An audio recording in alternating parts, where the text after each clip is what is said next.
Chapter 6. Solomon builds the temple.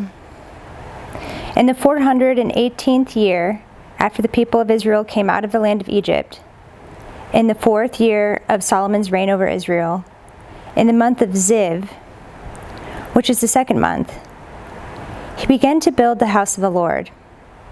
The house that King Solomon built for the Lord was 60 cubits long, 20 cubits wide, and 30 cubits height. The vestibule in front of the nave of the house was 20 cubits long, equal to the width of the house, and 10 cubits deep in front of the house. And he made for the house windows with recessed frames.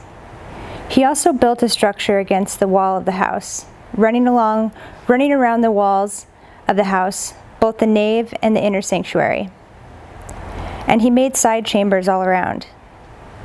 The lowest story was 5 cubits broad. The middle one was 6 cubits broad, and the third was 7 cubits broad. For around the outside of the house he made offsets on the wall in order that the supporting beams should not be inserted into the walls of the house. When the house was built, it was with stone prepared at the quarry, so that neither hammer nor axe nor any tool of iron was heard in the house while it was being built.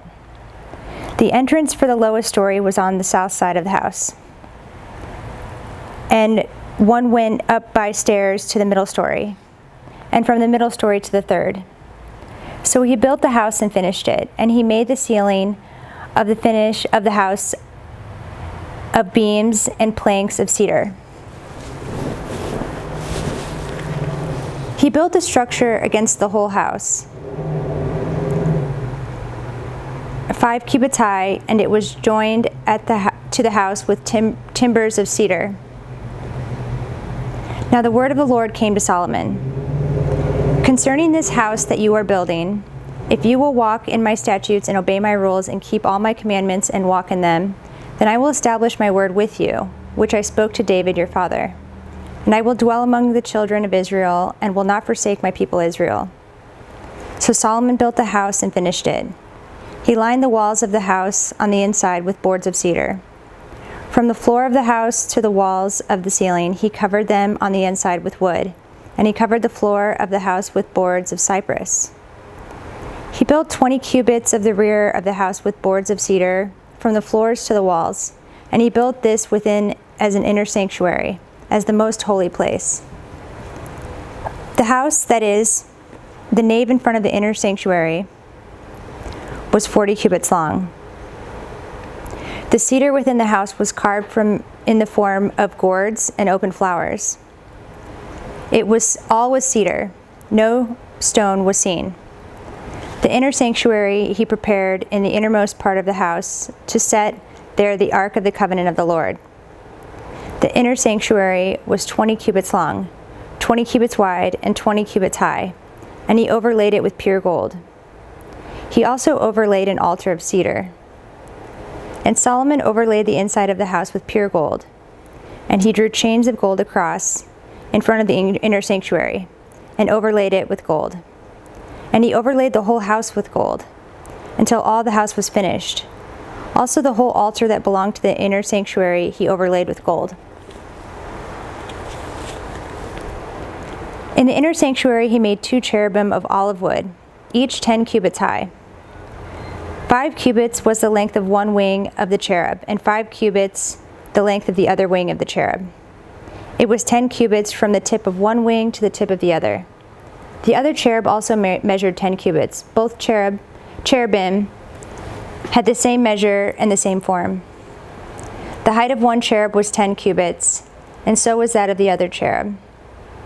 He put the cherubim in the innermost part of the house, and the wings of the cherubim were spread out so that a wing of one touched the one wall and a wing of the other cherubim touched the other wall.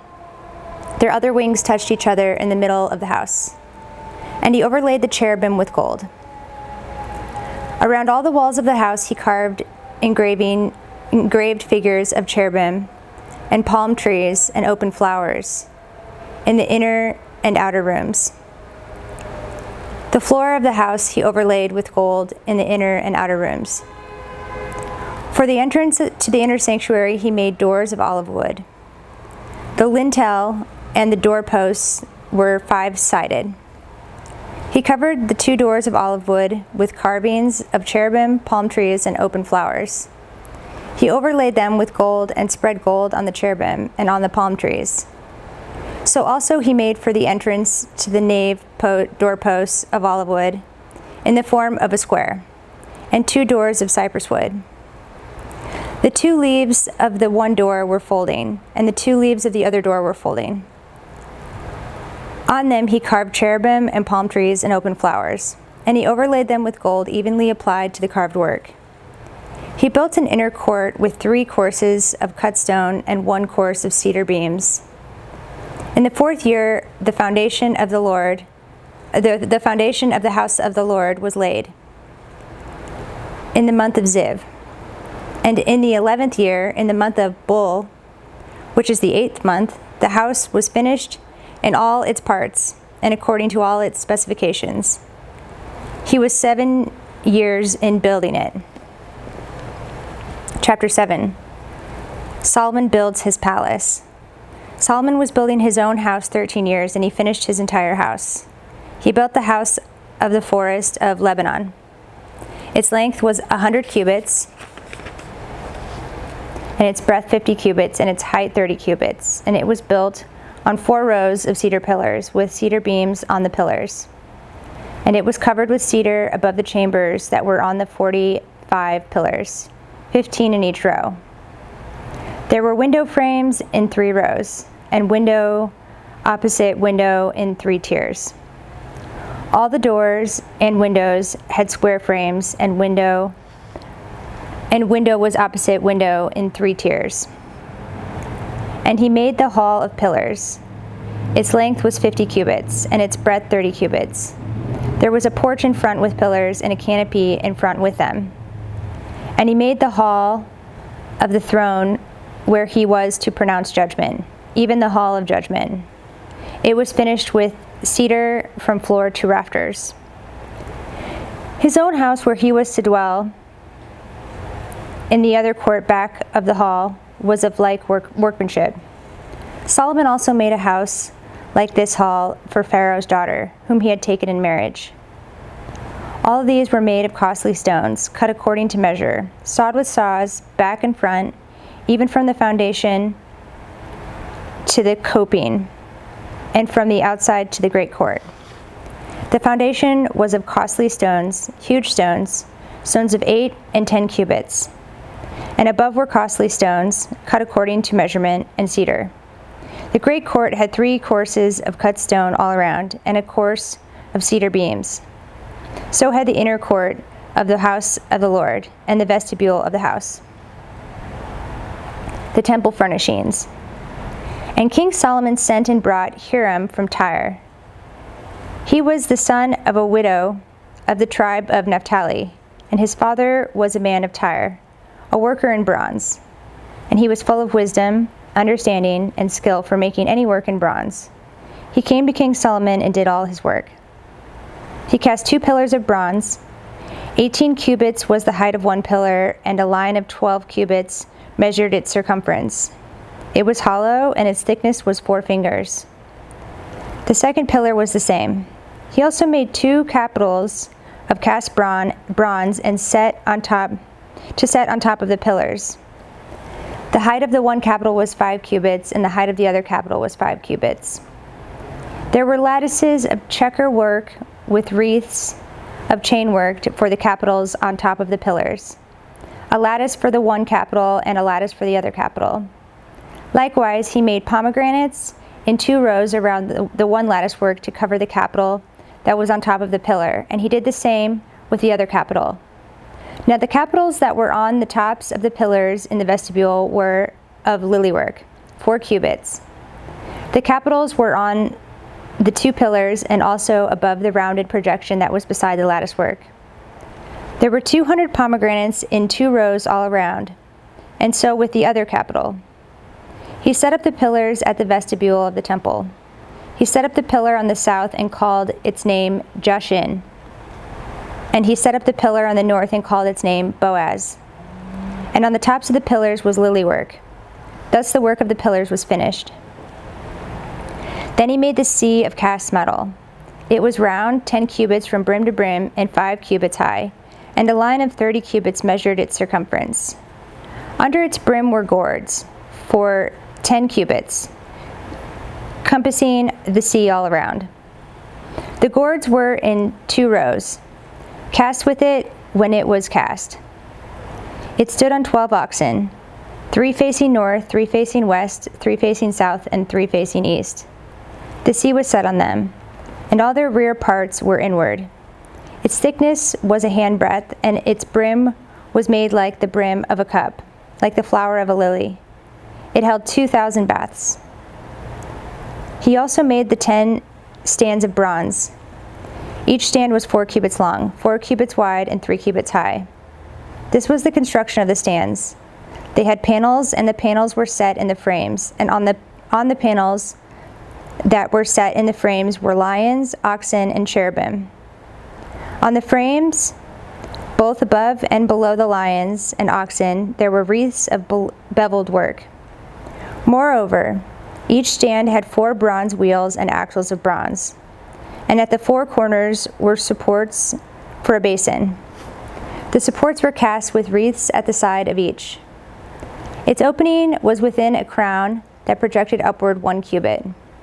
Its opening was round, as a pedestal is made, 1.5 cubits deep. In its opening there were carvings, and its panel were square, not round, and the 4 wheels that were underneath the panels. And the 4 wheels were underneath the panels. The axles of the wheels were of 1 piece, and with the stands, and the height of a wheel was 1.5 cubits. The wheels were made like a chariot wheel. Their axles, their rims, their spokes, and their hubs were all cast. There were 4 supports at the 4 corners of each stand. The supports were of 1 piece with the stands. And on the top of the stand there was a round band 1/2 cubit high. And on top of the stand, its stays and its panels were of 1 piece with it. And on the surfaces of its stays and on its panels he carved cherubim, lions, and palm trees, according to the space of each, with wreaths all around. After this manner he made the 10 stands. All of them were cast alike, of the same measure and the same form. And he made 10 basins of bronze. Each basin held 40 baths. Each basin measured 4 cubits, and there was a basin for each of the 10 stands. And he set the stands, 5 on the south side of the house and 5 on the north side of the house. And he set the sea at the southeast corner of the house. Hiram also made the pots, the shovels, and the basins. So Hiram finished all the work that he did for King Solomon on the house of the Lord. The 2 pillars, the 2 bowls of the capitals that were on top of the pillars, and the 2 lattice works to cover the bowls of the capitals that were on top of the pillars, and the 400 pomegranates for the 2 lattice works, 2 rows of pomegranates for each lattice work to cover the 2 bowls of the capitals that were on the pillars, the 10 stands and the 10 basins on the stands, and the 1 sea, and the 12 oxen underneath the sea. Now the pots, the shovels, and the basins, all these vessels in the house of the Lord, which Hiram made for King Solomon, were of burnished bronze. In the plain of the Jordan the king cast them, in the clay ground between Succoth and Zarethan. And Solomon left all the vessels unweighed because there were so many of them. The weight of the bronze was not ascertained. So Solomon made all the vessels that were in the house of the Lord: the golden altar, the golden table for the bread of the presence, the lampstands of pure gold, 5 on the south side and 5 on the north, before the inner sanctuary, the flowers, the lamps, and the tongs of gold, the cups, snuffers, basins, dishes for incense, and fire pans of pure gold, and the sockets of gold, for the doors of the innermost part of the house, the most holy place, and for the doors of the nave of the temple. Thus all the work that King Solomon did on the house of the Lord was finished. And Solomon brought in the things that David his father had dedicated, the silver, the gold, and the vessels, and stored them in the treasures of the house of the Lord.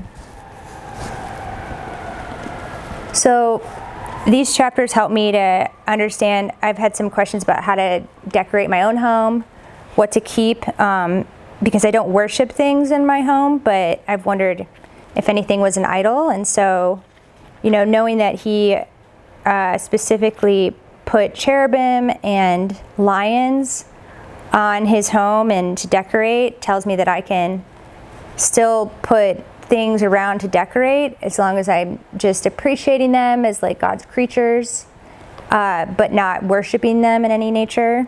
And then just, painting or just decorating with lots of flowers is cool. So it just kind of encourages me to decorate and not to worry about, worshiping these things, and just knowing that they're beautiful things that God's created, and that's fine.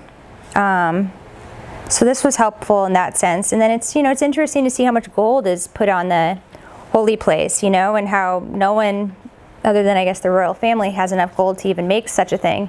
Maybe that's intentional. Seems like it. But yeah, so for people to be able to build something for the Lord today, it's not something I've ever heard talked about. But it's interesting. Very interesting to see him putting so much work into this, a special place for the Lord to worship. And then all the work he put into his palace, which sounds extravagant. So it's really interesting. It's cool. Kind of encourages you to build a great home, and appreciate it.